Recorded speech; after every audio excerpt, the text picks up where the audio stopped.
문재인 대통령이 전일 청와대에서 취임 3주년 특별 연설을 통해 이 코로나19 극복을 위한 대책을 직접 제시했습니다.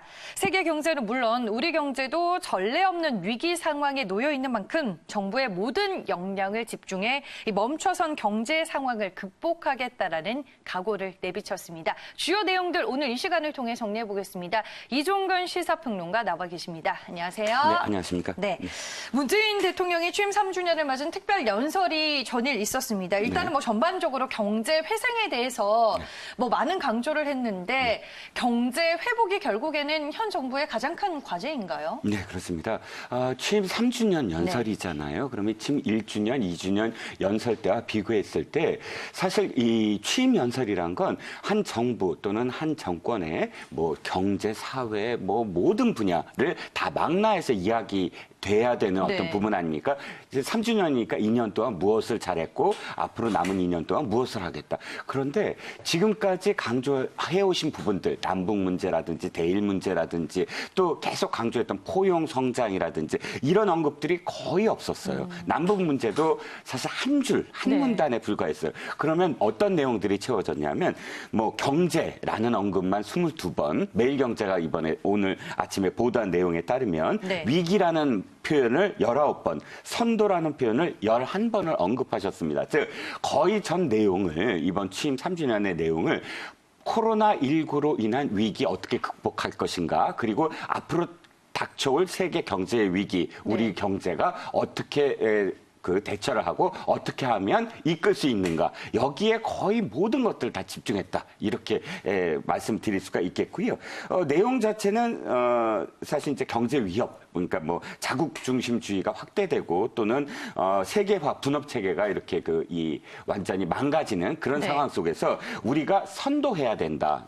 어떻게 선도하느냐? 비대면 의료, 비대면 교육 이런 산업 분야에 우리가 강점을 갖고 있는 AI 등 빅데이터 등 이런 4차 산업혁명 기술을 결합해서 디지털 경제를 이끌고 우리가 세계적으로 어떤 선도형 그런 산업으로 만들어야 된다. 여기에 이제 3대 신성장, 지금까지 중점 분야를 덧붙여서 우리 전체적으로 추격형이 아니라 우리가 선도형의 경제 산업 분야로 전환하면 도리어 더 위기를 우리가 기회로 극복할 수 있다, 이렇게 강조하셨습니다. 네, 뭐 디지털 경제를 포함해서 선도형 경제로 전환을 하자라고 강조를 했는데, 그와 더불어 이제 정부가 지금 한국판 뉴딜 정책을 프로젝트로 추진을 하고 있습니다. 디지털 정책과 관련해서 좀 주목해서 봐야 할 주요 내용들은 어떤 것들이 있을까요? 네, 이미 기재부에서도 좀 디지털 경제와 관련돼서 발표를 했지만 어저께 특별히 강조하신 부분은 이겁니다. 데이터를 공개해야 된다. 그러니까 공공 데이터 부분은 사실 아직 공개되지 아니한 부분인데, 그것을 공개하고 공유함으로써, 민간에 공유함으로써 새로운 어떤 산업으로 연결해서 일자리를 창출할 수 있다. 이게 굉장히 중점적인 어떤 표현이셨던 것 같아요. 보면 이제 금융, 의료, 교통, 공공, 산업, 소상공인 등 6대 중점 분야의 주요 데이터를 개방을 해서 개방을 하게 돼서 여러 가지 어떤 산업 분야에 적용하게 되면 여기에 이제 일자리가 굉장히 많이 창출될 수 있다라는 것이거든요. 뭐 예를 들자면 의료 정보를 활용해서 헬스케어 산업이 이제 각광을 받을 수가 있겠고, 또 교통 분야만 하도 교통 빅데이터 플랫폼을 구축할 수가 있겠고, 이런 새로운 어떤 일자리를 데이터를 공유함으로써, 공개함으로써, 개방함으로써 이루어질 수 있다라고 강조를 하셨고요.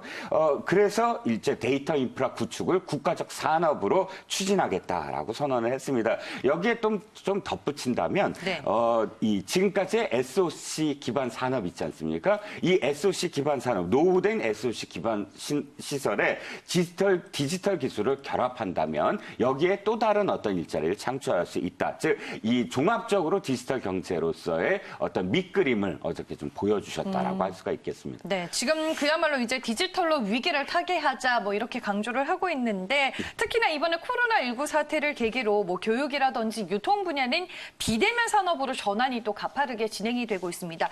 어떤 변화를 이쪽 산업에서는 지금 겪고 있는 건가요? 일단 네.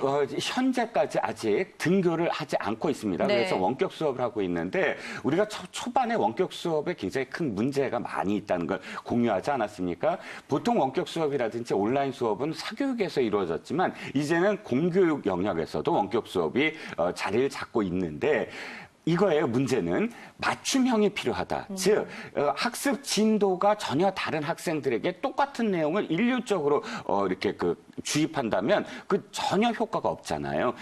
대면을 한다면 그게 일일이 가능하겠지만 그래서 여기에 AI를 도입을 하면 그러니까 AI를 도입해서 인공지능을 도입하면 각각의 맞춤형 프로그램을 교육시킬 수가 있다. 그래서 인공지능을 기반으로 한 원격 교육 지원 플랫폼을 구축한다. 이게 굉장히 좀 필요할 것 같고요.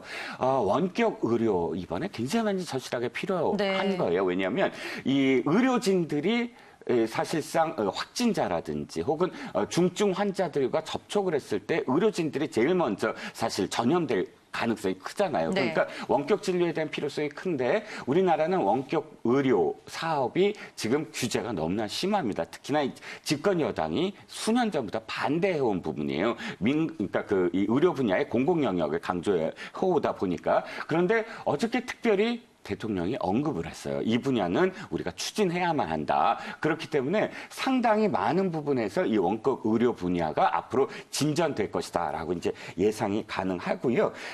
한두 가지만 더 말씀을 드리면 이제 물류 산업도 마찬가지입니다. 상당히 많은 기술이 축적되어 있음에도 불구하고 아직도 우리는 테스트 단계에서 벗어나지 못하고 있어요. 그래서 물류 시설 단지를 빨리 이렇게 도심 근교에 자리 잡아서 로봇 사물 인터넷 등 우리가 지금 기술이 혁신된 부분을 실제로 도입해보는 테스트 베드 구축을 해봐야 된다. 뭐 이런 네. 것도 굉장히 기재부에서 지금 절실하게 요구되고 있습니다. 하나만 더 비대면 보안 산업이 있어요. 그러니까 보안 산업 역시 달려가서 사람들이 대면해야 되지만 이것을 비대면으로 하면 이 사업 자체도 굉장히 확대될 가능성이 있다. 여러 가지 부분에서 비대면이 우리의 실생활에서 산업화될 여지가 굉장히 많다라고 보여집니다. 네, 알겠습니다. 그 외에도 시스템 반도체라든지 바이오 헬스, 미래차 등 3대 신산업 이 육성에 대해서 또 언급을 했는데 어떤 부분을 강조했나요? 네, 역시 3대 신성장 사업 그러면 네. 말씀하셨듯이 시스템 반도체, 그다음에 바이오, 그다음에 미래차 네. 이 3대 부문 아닙니까? 2년 동안 사실 문 대통령이 계속 강조한 사업이긴 하지만 그럼에도 불구하고 어저께 또 다시 강조했다는 건 지금까지 정부가 강조한 부분 이외에 보다 더 획기적인 그런 발표를 하겠다라고 준비하고 있다라고 네. 지금 여겨지고요. 그것이 아마도 규제 완화라든지 보다 더 정부가 집중적으로 이 지원할 어떤 정책을 발표할 것으로 예상이 되고 있습니다.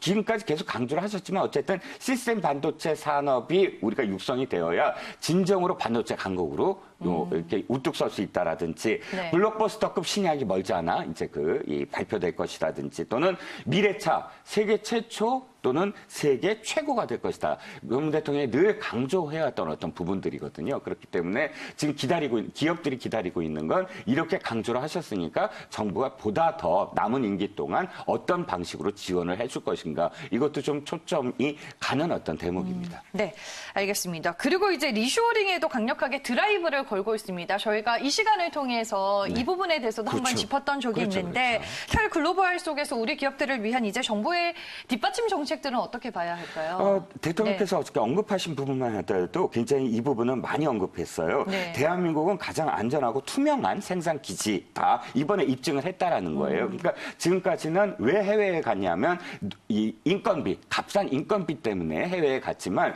인건비만 중요한 것이 아니라 그만큼 안전해야 된다. 그러니까 지금 어느 지역이 가장 안전하냐? 네.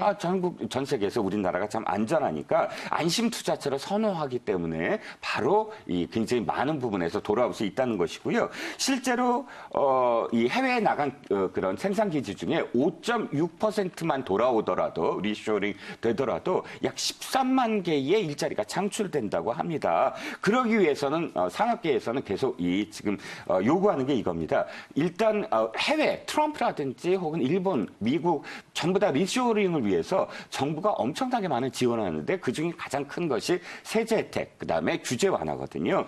법인세를 인하한다든지 보다 적극적인 어떤 세제 혜택이 필요하고 그다음에 수도권 예를 들어서 수도권 산업단지 내에 입주 허용 업종을 지금 규제하고 있어요. 그걸 네. 완화하기만 해도 14만 개 일자리가 생겨난다. 이런 어떤 지금 데이터도 있습니다. 마지막으로 한 가지 주 52시간 규제입니다. 이것이 이제 곧 전 기업에 이제 확대되는데 이것을 좀 완화해야 된다. 지금의 어떤 상황에서는 주 52시간 규제가 굉장히 많은 일자리 회복에 지금 걸림돌이 될 것이다. 그래서 이 부분도 지금 기업계에서 좀 요구하고 있는 부분입니다. 네, 알겠습니다.